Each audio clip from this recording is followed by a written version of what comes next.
No Meat Monday, John's Chicken Fried Seitan style. Yeehaw! I feel like that was necessary. I don't think that was necessary. I feel like that was necessary. It's Chicken Fried Seitan. 666 herbs and spices. You're done. Hey everyone, it's John1313 and welcome to No Meat Mondays. Me and Rivka are going to be making chicken fried Seitan today with some red beans and rice out of this bag. Yeah, I'm the reason the camera's floating around like crazy. Beth is floating around the camera like crazy. So we'll see how it goes. You want to tell them what you're planning on doing? I'm making chicken fried Seitan. Okay, chicken fried, it just sounds gross. He's doing it the way you would make fried chicken. I'm making Seitan the way that you would fried chicken, like the way that I used fried chicken for a vegetarian. So it's going to be pretty exciting because I actually haven't had this in a long time. So we'll see how it goes. What ingredients do they need? You're going to need some Bisquick. You're going to need some oil. You're going to need some paprika. You're going to need some salt. You're going to need some pepper. You're going to need a little bag of this. You going to put cumin on it? I might put some cumin on there. You also need some Seitan. I would prefer strips, but all we could find at the store today were cubes of Seitan, so we're going to be using cubes of Seitan instead. So, without further ado, let's get ready and make some chicken fried Seitan. Alright. Since Beth refuses to bring the camera up, we're going to be using this, which is red beans and rice, the Cajun sides from canola. But you can really use whatever you want to as far as like bagged rice go. I would choose red beans and rice because that's what we had in the cabinet. So what we're going to do is we're going to put this into this pan here. We're going to put the... They could consult the last No Meat Monday we did with the beans and the rice. Or you could consult the last No Meat Monday we did with the beans and the rice. I'll link out to that. She'll link out to that in the down bar below. But you're going to put this in there and you're going to follow the instructions on the back of it. Just as stovetop directions, that's exactly what I'm doing. And I'm going to make that stuff. So in this pan, alright. John's having technical difficulties. Alright, so in this pan, it's fine. We're going to start heating up this oil a little bit. Just going to put some oil in there. John! We're making fried Seitan. That was like a quarter to a half a cup of oil, by the way. That was not nearly that much. That was at least a quarter of a cup of oil. Probably a little bit less than that. So you want to make sure. Well, I mean, you want to make sure that the bottom is nice and coated. So you have to put in quite a bit of oil. Take a look at that. Oh, they see it. They see it. All right, now we're gonna put it back on there. You're gonna go ahead and turn on that oven to a lowish medium setting. Don't turn on your oven. Don't turn on the oven. But turn on your stove on the right burner to low medium setting. Also, by the way, we've got the rice cooking now. Once it starts boiling, go ahead and cover that thing up, and then we're good to go. First step in making the batter for the chicken fried Seitan, we're going to take this Bisquick. Which is accidentally vegan. Accidentally vegan. I'll check that to make sure. Yeah, we're good to go. Alright. So, you kind of want to measure it out. I don't really feel like it. I guess probably should. Alright, so we're going to go ahead and measure this out. It's going to stick to that. You can eyeball it, but tell them how much you would usually use. Okay. So we're going to go ahead and put this in this measuring cup here. I'm going to put in about a cup and a half. About a cup and a half.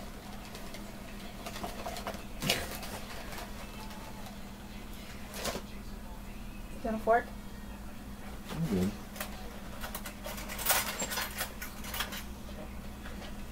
It's more like a cup and a quarter, but that'll work. How's this work? If you need it for mixing. Okay. Or breaking up lumps? No? Okay. Alright. John likes his Bisquick lumpy. So we're going to put this cup and a quarter in this little bag here. I'll show you why in a second. Unfortunately, we don't have a bigger bag than that. Yeah, so you're going to want to use a gallon-sized bag normally. But we don't have... Jesus Christ. We don't have any gallon-sized bags, so we're going to have to make do with what we have. So we're going to start with that, and then we got the fuzzy stuck to it. It came from your pants. So we're going to start with that. Next, we're going to put in some black pepper and some salt. We're going to put in about a teaspoon of each. We'll start with this salt. John is breaking a cardinal rule of cooking. He doesn't care because he's not going to be exact anyways. But anytime you're measuring things out, you never do it over your actual batter bowl or batter whatever, in this case bag. You always want to do it either over a sink, over a counter you can clean up later, or even over a bowl makes it super easy because then you can just dump it in the sink or in the trash when you're done if you miss. If you're missing like John is and it's a precise recipe, especially with baking, that can actually ruin your entire recipe. Then you done goofed. Then you done goofed. Alright, also, a tablespoon of this pure ground black pepper. Yeah, you had your hand in front of it the whole time. Pure ground black pepper. Actually, we're going to put a little bit more than that. John likes it spicy. Alright, next, I'm going to go ahead and put in some smoked paprika. Smoked paprika, I just like to make Beth mad. You guys, I'm sorry I'm doing this to you. You're not going to put quite as much of the paprika in as you did the other stuff, as the salt and pepper. So we're just going to put about half a teaspoon in, approximately. Oh, the Victoria's Secret fashion show is starting! It's recording. It's recording? You recorded it? Oh, but it records if it's on. Oh, Jesus. So we're going to put in a little bit more paprika. Put most of that back in the thing. Over the sink. Over the sink. Dear God, over the sink. Alright. So we're going to dump that in there. Next, so I'm feeling a little bit saucy, we're going to go ahead and put in a little bit of onion powder and a little bit of garlic powder. And it's just going to add a little bit more spices and flavorings to it. Just dash it in there. Yeah, I'm just going to dash it in there. Oh boy. That's not that much. That was about an 1/8 to 1/4 of a teaspoon right there. It's a good dash. Garlic powder.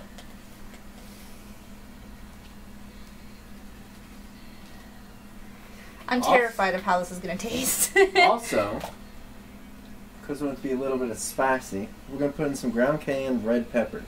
However, since Beth does not like spicy things very much, we're just going to put a little teeny kind of bit in there. Why don't you just dash it? I'm going to dash it. Just dash it. Kardashian dash it. Gross. Alright, cool. Now, once all of that stuff is in the bag, there's paprika everywhere. there's paprika everywhere.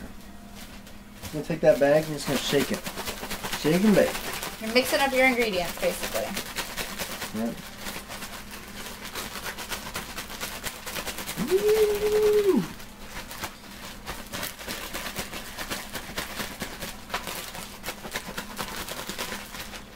Now you can tell from the look of the powders and stuff in there, if you need to add more stuff in there, which I think I kind of do because it doesn't really have the color that I usually get. So I'm going to go ahead and put a little bit more paprika in there and a little bit more pepper in there. Just dashing this in there though. I fear for my life. Probably should. Oh, sweet Jesus. Well, the rice has started boiling, so we're going to cover it up with a plate. You had one out. I know, I lost it. There it is. I don't have quite like a pan, so I'm just going to cover up the plate. Turn all the way down to simmer. So turn it all the way down to simmer. Which is just low. Which is just low. You lit it, and you let it sit for 7 minutes, then you turn it off and remove it from heat. Now, back to our batter. I was wondering why you were having a heart attack. Black pepper. It looks like he's throwing a lot in there, but he's really not. It's not that really. much. Maybe a tiny bit more. No, probably good on salt. Alright. I'd say we're good on salt. Shake it up. So for the record, those are all clean dishes behind him. But the cubes are much larger than we expected. We usually don't get the cubes because John likes the strips. So he's just going to cut it down into smaller pieces before moving on to the next step of the recipe. So you cut it down to bite-sized pieces in order to fit it in your mouth.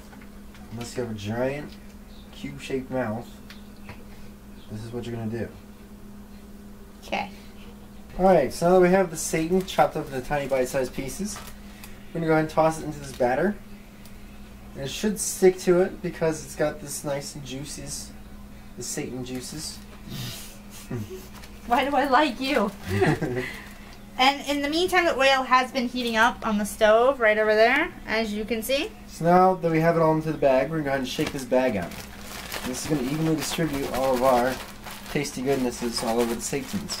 At least it usually does when you have a big enough bag. Yeah. I'm hoping it does in this bag, but I'm not really sure. So you're just gonna shake it for a while. I'm not gonna record this whole process. Shake. Now we've gotten our shit shaken, and this is all hot. We're gonna go ahead and toss these little guys onto the fire. And by fire, I mean the pan is hot now. And we're gonna let John do this because I'm gonna get burnt if I try to help. Yep.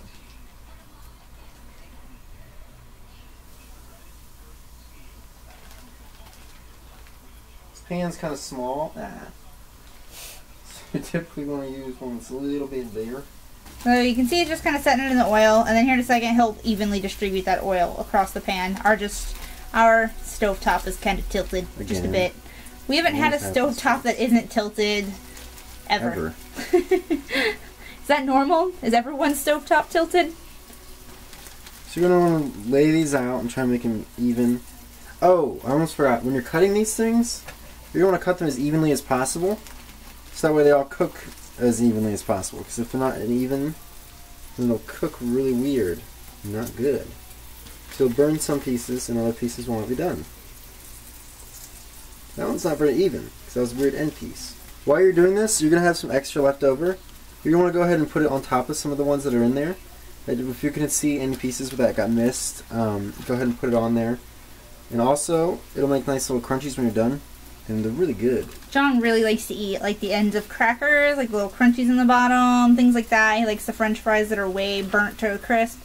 Those are John's favorite foods. So when you're making this, if you put a little extra nuggets in there, or just the powders, then it's going to fry them up all nice and good like. Alright, so if you're looking at my pan right now, it's getting a little bit low on oil. Because of all the stuff that's in there, it's all absorbing it and stuff like that. It's kind of cool.